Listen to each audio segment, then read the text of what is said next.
이곳에 우리의 마음속에 심령 속에 영혼에 그 은혜가 충만하기를 원하나이다.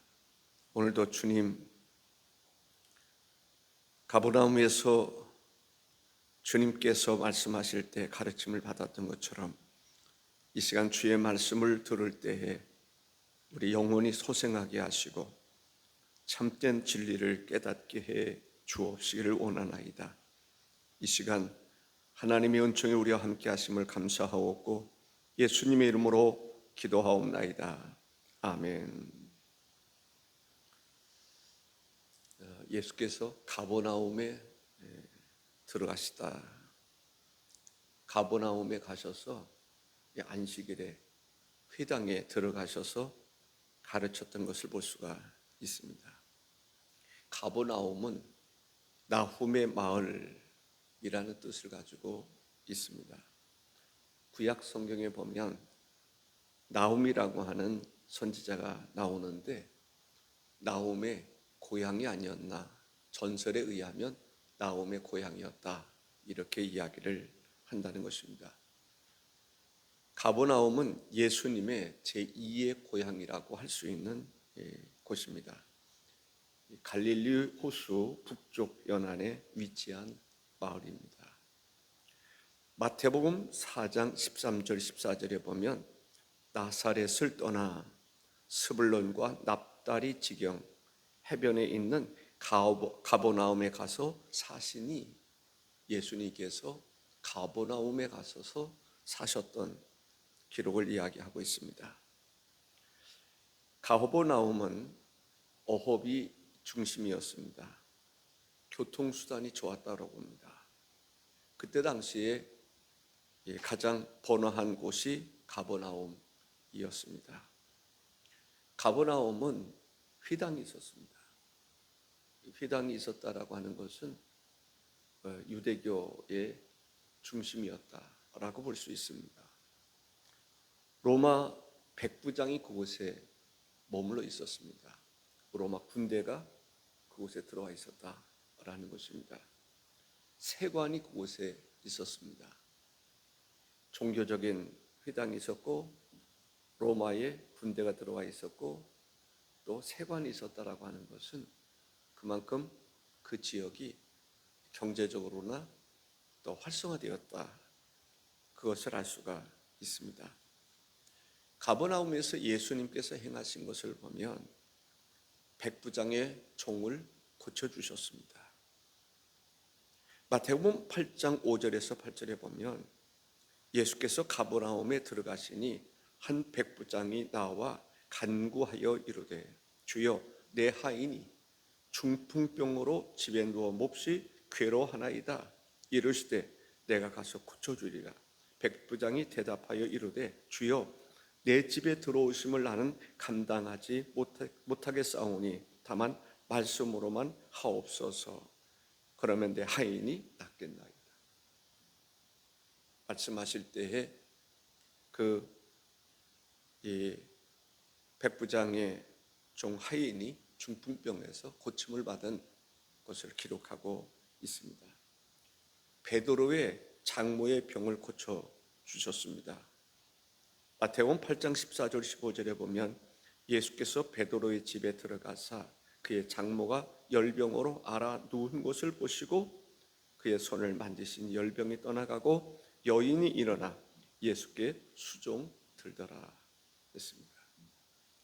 또 중풍병자와 더러운 귀신 들린 사람들을 고쳐 주셨습니다.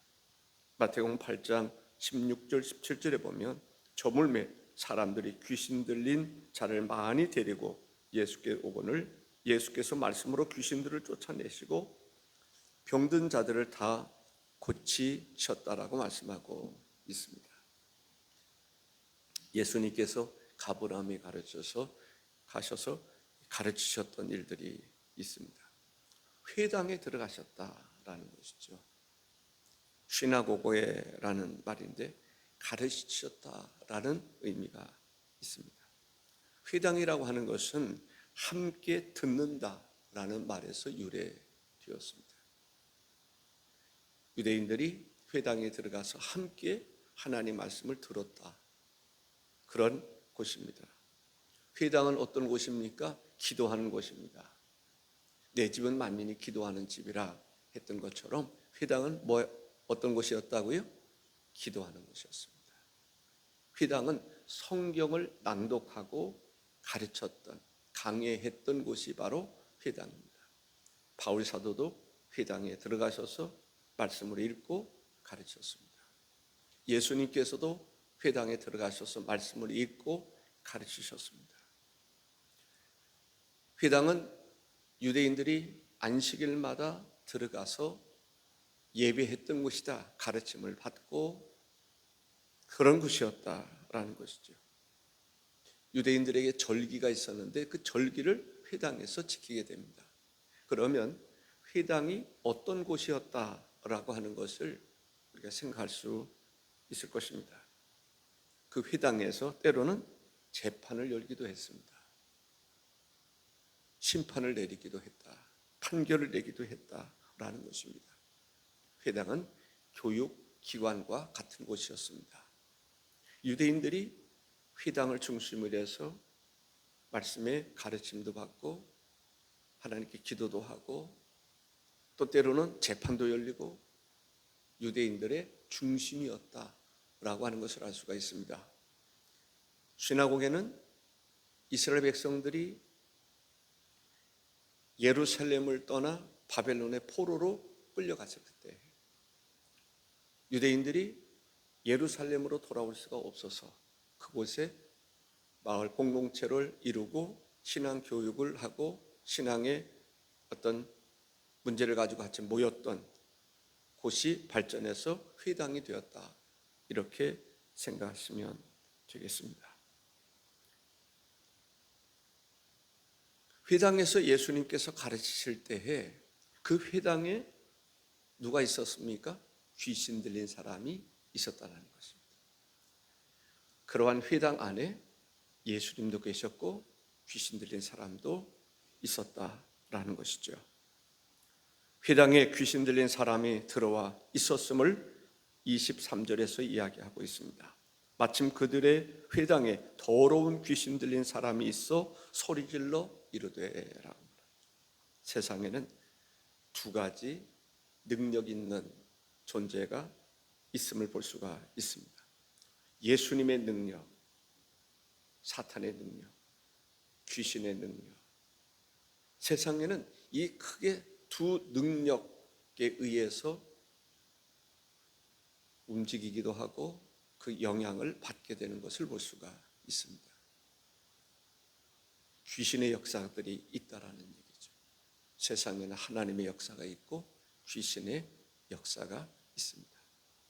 에덴 동산의 중앙에 선악과도 있고 생명나무 또 있음을 볼 수가 있습니다.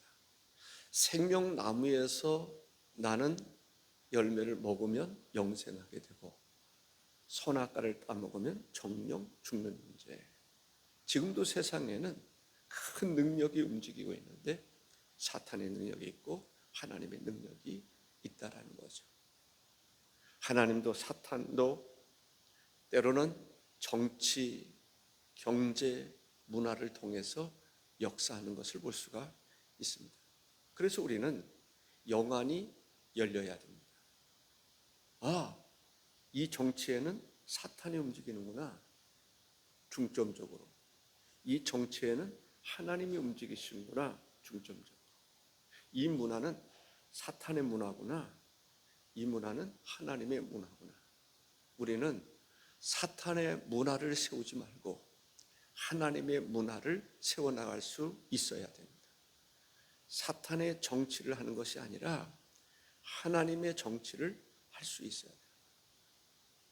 예를 들어서 다니엘, 하나님의 나라, 하나님이 원하는 정치를 하는 것이죠. 요셉, 애굽에서 요셉은 하나님의 영이 그와 함께 있기 때문에 그 정치가 하나님에 의해서 이루어지는 것을 볼 수가 있습니다. 하나님이 정치에 개입하시면 나라가 안전하고 사탄이 그 정치에 개입하면 분열이 일어나고 악독이 가득하고 더러움의 역사가 있게 되는 것을 볼 수가 있습니다.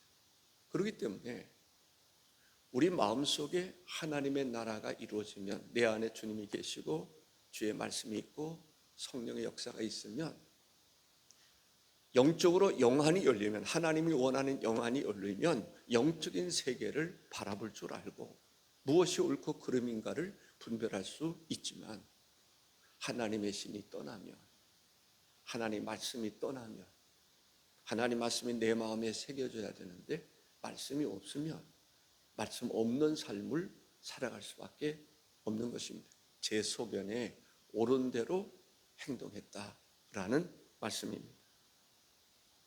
먼저는 귀신의 정체, 귀신의 능력에 대해서 살펴보겠습니다.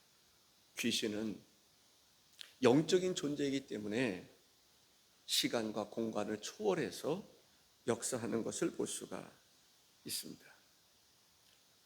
23절에 마침 그들의 회당에 더러운 귀신 들린 사람이 있어 라고 얘기를 합니다. 더러운 귀신 들린 사람이 어디에 들어와 있습니까? 회당에 들어왔다라는 거죠. 더러운 귀신 들린 사람이 어디에 들어올 수 있습니까? 교회 안에도, 정치에도, 경제, 문화에도 더러운 귀신을 이야기할 때 더럽다라는 표현을 사용하는 것을 볼 수가 있습니다. 더럽다는 의미는 똥무더기, 똥들이 쌓여있는 무더기와 같다. 오물의 주인이라는 의미를 가지고 있습니다. 귀신이 역사하는 곳에는 마치 향기로운 냄새가 아니라, 꽃향기가 나는 것이 아니라 더러운 똥냄새가 난다.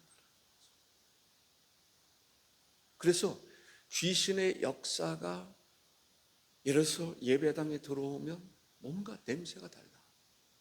더러운 냄새, 똥냄새가 나고 오물 냄새가 나고 악취가 나고 그런 것을 볼 수 있습니다. 이 더러운 귀신이 정치에 들어가면 정치가 오염되는 거예요.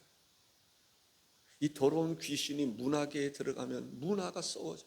부패한 문화, 타락 문화, 악독이 가득하고 분쟁이 있고 뭔가 이게 잘못된 거죠. 이 더러운 귀신이 공산주의에 들어가니까 공산주의로 인해서 사람들이 고통스럽고 또 분쟁이 일어나고 독재가 일어나고 그런 것입니다. 하나님이 정치에 개입하시면, 역사하시면 정치가 나라를 살리고 평화를 이야기할 수 있고 하나님을 예배하게 하는 것을 볼 수가 있습니다. 에바다 열려라, 에바다 열려라, 눈을 뜨게 하소서. 그렇습니다. 열려야 돼요. 영적인 눈이 열려야 됩니다. 하나님의 말씀에 의한 지각의 눈이 열릴 수 있어야 됩니다. 영안이 열려야 영적 세계를 분별하지, 영안이 없으면 영적인 세계를 분별할 수가 없습니다. 그래서 우리가 하나님 앞에 영적인 눈이 열리기를 기도해야 됩니다. 귀신은 더러운 존재다라는 것이죠. 또 회당에 들어가서 소리를 질렀다라는 거죠. 소리를 질렀다. 뭐 소리를 질렀는데 이건 뭔가 달라요. 불효파음이 일어나는 거예요. 예수님의 말씀이 사람들에게 증거될 때, 사람들을 가르칠 때, 와, 능력 있는 말씀이라고 하죠. 서기관들의 가르침과는 차원이 다른 말씀에 능력이 있었다. 그런데 그 아름다운 회당을 더럽히는 소리, 불협화음을 일으키는 소리가 있었는데 귀신의 소리였다라는 것이죠. 귀신이 소리 지르는 거예요. 뭔가 우리가 소리를 낼 때, 때로는 소리를 지를 때 내 속에서 어떤 소리가 나느냐라고 하는 것은 매우 중요합니다. 욕을 하는 것 같은데 사탄아, 내들어 물러가라. 소리를 주님이 지르시는데 가만히 들어보니까 와, 사탄아, 내들어 물러가라. 그런데 그 소리가 사탄을 물리치는 소리란 말이죠. 회칠한 무덤, 독사의 자식, 욕을 하는데 가만히 들어보니까 그 욕이 무슨 욕입니까? 죄를 지적하는 욕이란 말이죠. 그 소리는 뭔가 다른 소리죠. 하나님의 소리와 귀신의 소리는 다른 것입니다. 귀신의 소리는 평화로운 곳에 뭔가 불협화음 소리를 계속 내는 거예요. 거룩한 교회 공동체 안에 불협화음을 계속 일어나는 것은 귀신에 의한 소리다. 이렇게 생각하시면 됩니다. 영안이 열려야, 영적인 귀가 열려야 그 소리가 무슨 소리인지. 그런데 사람들은 에덴 동산에서 선악과 밑에 누가 있습니까? 사탄이 있었잖아요. 하와가 사탄과 대화를 하는데 꿀송이 같아요. 대화가 너무 좋아. 다른 데 가서 있는 것이 아니라 그 소리를 듣고 싶어요. 지금도 사람들은 귀신의 소리를 들으려고 점쟁이에게 찾아가고 무속인들에게 찾아가는 것을 볼 수가 있습니다. 그 소리가 좋아 보여. 그래서 그 소리를 듣고 싶어 하는 거예요. 거기에서 뭔가를 얻어보려고 하는 것을 볼 수가 있습니다. 소란을 피우는 것을 볼 수가 있습니다. 회당은 가르침을 받는 곳입니다. 하나님을 인정하는 곳입니다. 하나님을 찬양하는 곳입니다. 그런데 귀신 들린 사람이 오니까 불협화음 소리가 나는 것을 볼 수가 있습니다. 사도행전 16장 16절에서 18절에 보면 우리가 기도하는 곳에 가다가 점치는 귀신 들린 여종 하나를 만나니 점으로 그 주인들에게 큰 유익을 주는 자라. 그가 바울과 우리를 따라와 소리질러 이르되 이 사람들은 지극히 높은 하나님의 종으로서 구원의 길을 너희에게 전하는 자라 하여. 보니까 예수님 회당에서 들어왔던 귀신의 역사와 바울을 괴롭혔던 귀신의 역사가 비슷하단 말이죠. 공통된 점이 있음을 볼 수가 있습니다. 귀신은 간교하다라는 표현을 씁니다. 그래서 겉으로 보면 와, 귀신도 예수님 인정하는가 봐. 귀신 들린 사람이 예수님을 인정하는가 봐 라는 생각을 하게 됩니다. 귀신 들린 사람이 뭐라고 얘기합니까? 이 사람들은 지극히 높은 하나님의 종으로서 구원의 길을 너희에게 전하는 자라. 얼마나 그럴듯한 이야기입니까? 성경 얘기 같지 않아요? 성령 받은 사람들의 이야기 같지 않습니까? 반응이 별로 없으신 것 같은데, 그런데 그 소리는 복음의 소리가 아니라 사탄의 귀신의 소리라고 하는 것을 알 수가 있습니다. 이 말을 듣고 바울이 심히 괴로워했다라고 얘기를 합니다. 왜 괴로워했을까? 복음적인 이야기를 하는 것 같은데 이 간교한 마귀가 바울의 사역을 방해하려고 했던 것입니다. 간고한 그러한 사탄이, 귀신이 예수님의 사역을 막으려고 했던 것을 볼 수가 있습니다. 마가복음 1장 24절에 보면 나사렛 예수여 우리가 당신과 무슨 상관이 있나이까? 라고 얘기를 합니다. 우리를 멸하러 왔나이까?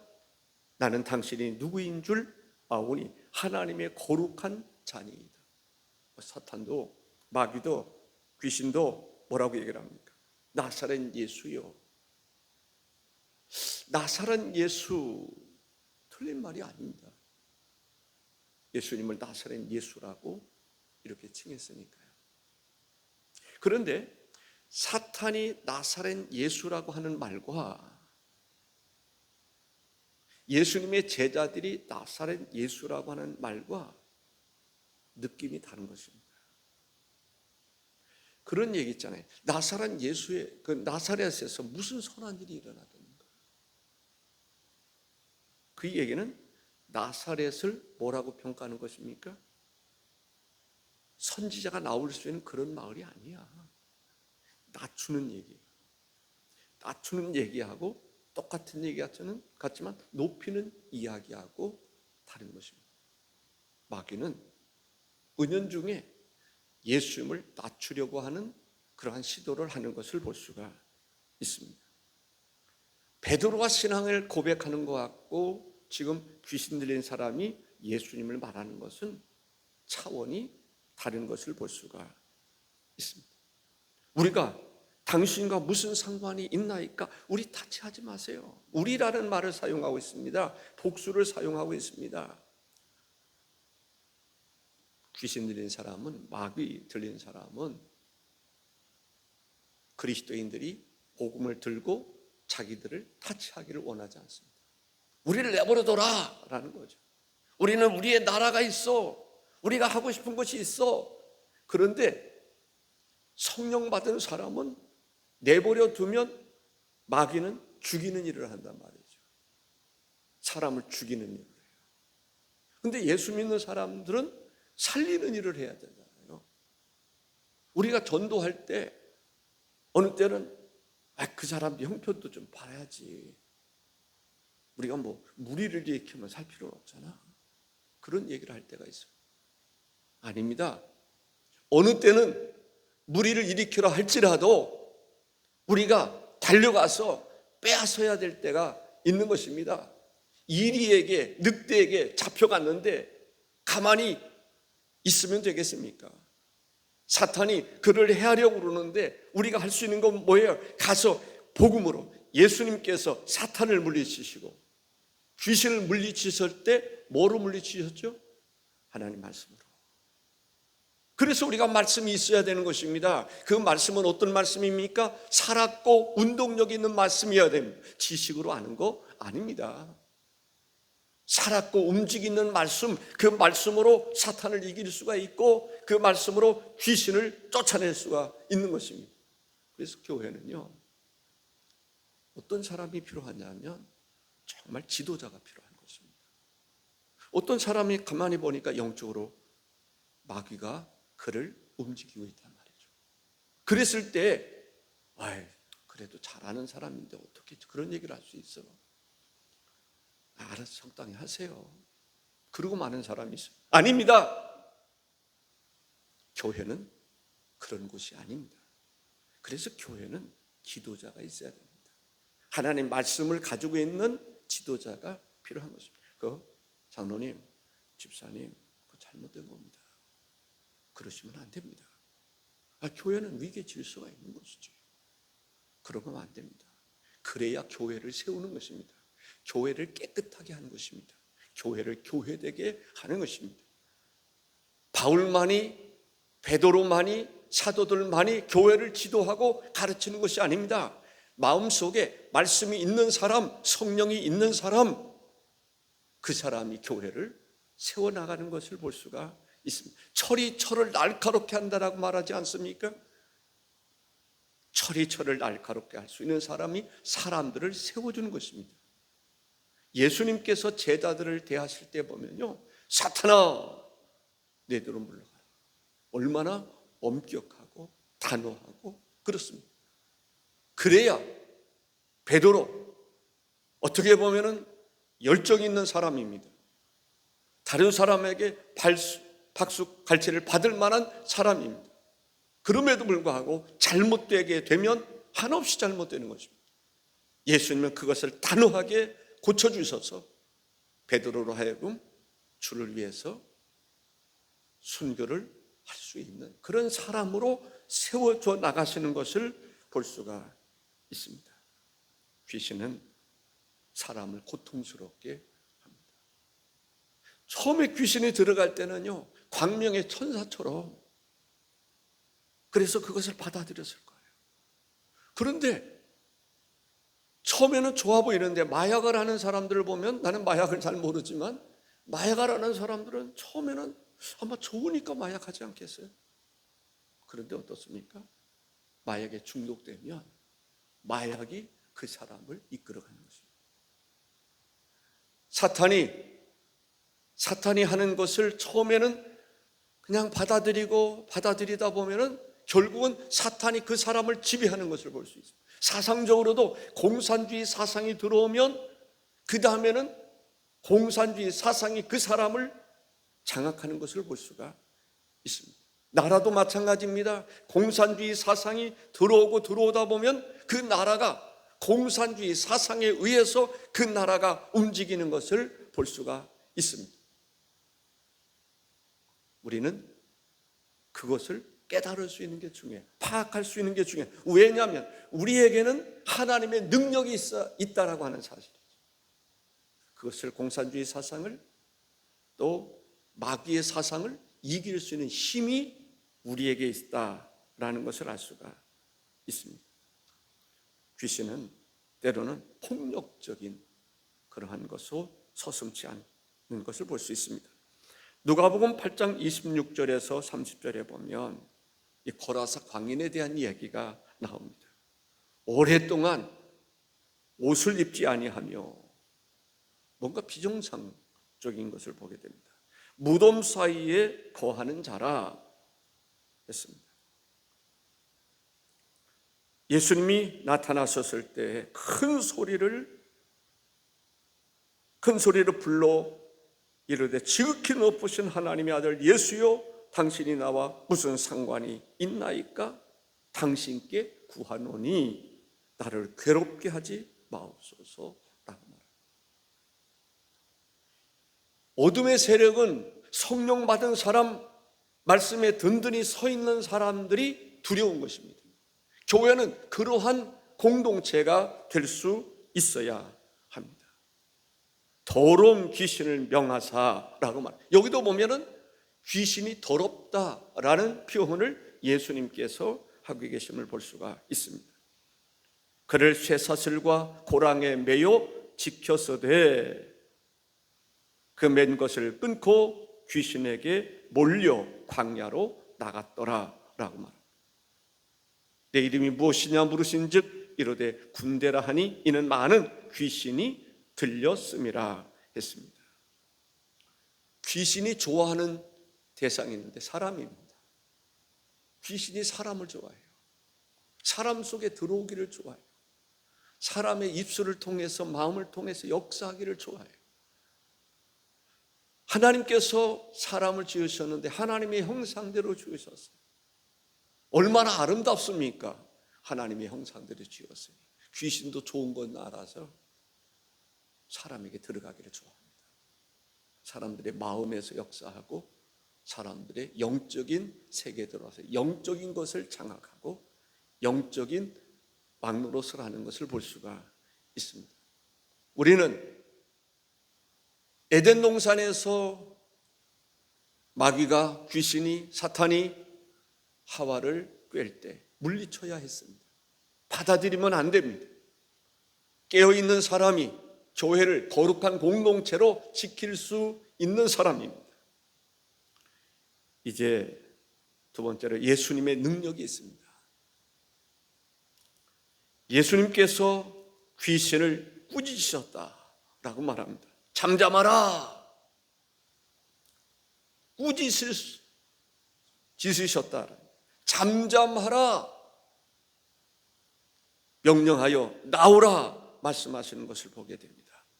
25절과 26절에 예수께서 꾸짖어 이르시되 잠잠하고 그 사람에게서 나오라 하시니 더러운 귀신이 그 사람에게 경련을 일으키고 큰 소리를 지르며 나오는지라 했습니다. 거라사 광인에게도 주님이 말씀하시기를 이에 예수께서 이미 더러운 귀신을 명하사 그 사람에게서 나오라 하셨음이라 했습니다. 주께서 명하실 때 귀신은 순종할 수밖에 없었습니다. 그렇습니다. 27절에 보니까 다 놀라 서로 물어 이르되 이는 어찌미냐 권위 있는 새 교훈이로다 더러운 귀신들에게 명한즉 순종하는도다 했습니다. 예수님에게는 권세가 있습니다. 권세를 우리에게 주신 것이죠. 하나님의 자녀가 되는 권세, 예수님께서 예수님의 이름으로 기도할 수 있게 하시는 것을 보게 됩니다. 얼마나 놀랍습니까? 예수님의 이름으로 하나님 앞에 기도하면 하나님이 들어주시리라 말씀합니다. 마치 뭐와 같으냐면 카드를 주는 것과 마찬가지입니다. 주님이 카드를 주시면서 필요한 거 써라. 아무에게나 카드 줍니까?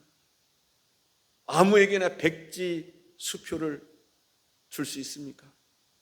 하나님은 우리에게 있어서 그러한 은혜를 주시는 분이십니다.